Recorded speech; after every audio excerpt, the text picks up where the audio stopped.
बाबा की वाणी है। बाबा ने कहा, बच्चा जो तुम्हें जिसके द्वारा तुम्हें कष्ट प्राप्त हो उसके लिए भी माला फेर दिया करो, मंत्र जाप कर दिया करो एक दो माला।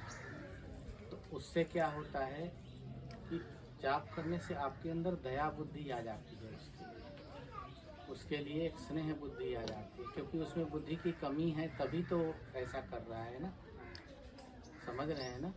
तो उसको भी शांति मिलता है, जो माला करते हैं उसको परम शांति मिलता है। प्रार्थना करो उसके लिए, माला करो उसके लिए, हे प्रभु उसके हृदय में, मन में, बुद्धि में, चित्त में, अहंकार में, सब में शांति मिले और वो पुनः स्वस्थ हो और दीर्घायु बनाइए उसको। देखो तुम्हारे अंदर कितना सुंदर विचार उत्पन्न होने लगे, समझे ना। और तुम खुद मानसिकता से निकल जाओ, समझ गए बेटा। तो इन चीज़ों में मत पड़ो, बस अपना उद्देश्य, अपना कार्य, अपना लक्ष्य, वो तुम्हारा दायित्व है, समझ गए ना। वो तुम्हें नहीं छोड़ेंगे, तो इसलिए जो दायित्व है उसको महत्व दो, समझ गए ना। परमात्मा का दिया हुआ है बेटा, परमात्मा ने कृपा कर किया तो आपको व्यापार मिला। लोग कितने लोग भटक रहे हैं व्यापार करने के लिए, जॉब मिला, समझ रहे हैं ना।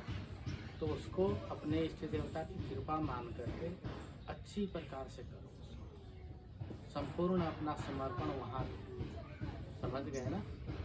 उसको भगवान का सेवा मान लो, कर्मयोग मान लो, और वही तुम्हें इतना फल देगा, मन बुद्धि चित्त अहंकार सब शांत हो जाएगा। और वही फल परमात्मा को माला करो, जो आए उससे संतों की, ब्राह्मणों की, किसी के दीन दुखी की सेवा भी करो, ठीक है।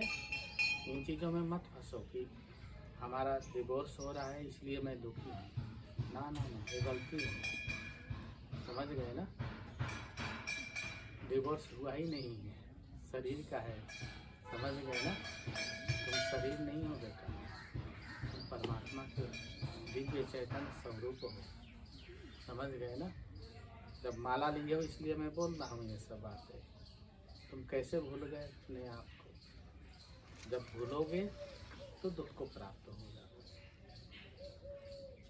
समझ गए ना। भगवान श्री कृष्ण ने भी गीता में यही कहा है, हे अर्जुन, जो मुझे भूल जाता है अर्थात मुझसे दूर हो जाता है, उसे दुख के अलावा कुछ नहीं मिलता।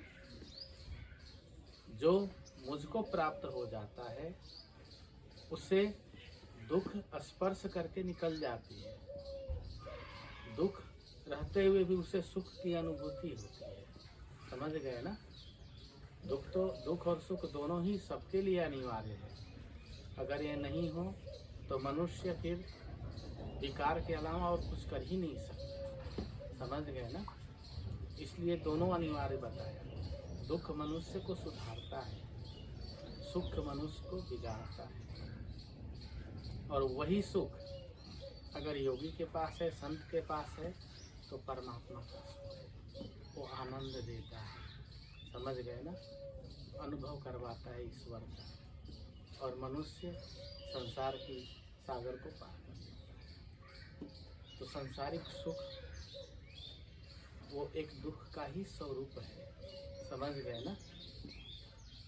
मिलता तो है क्षणिक सुख, लेकिन बाद में ऐसे लगता है सर पे पहाड़ आ गया,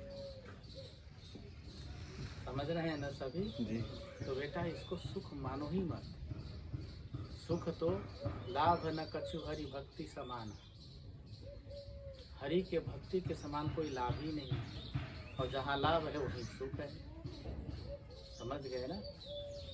आज से नियम बना लो, उसके लिए भी कुछ माला करो, भगवान से प्रार्थना करो, देखो तुम्हें शांति मिलना शुरू हो जाएगी, गुरु कृपा है।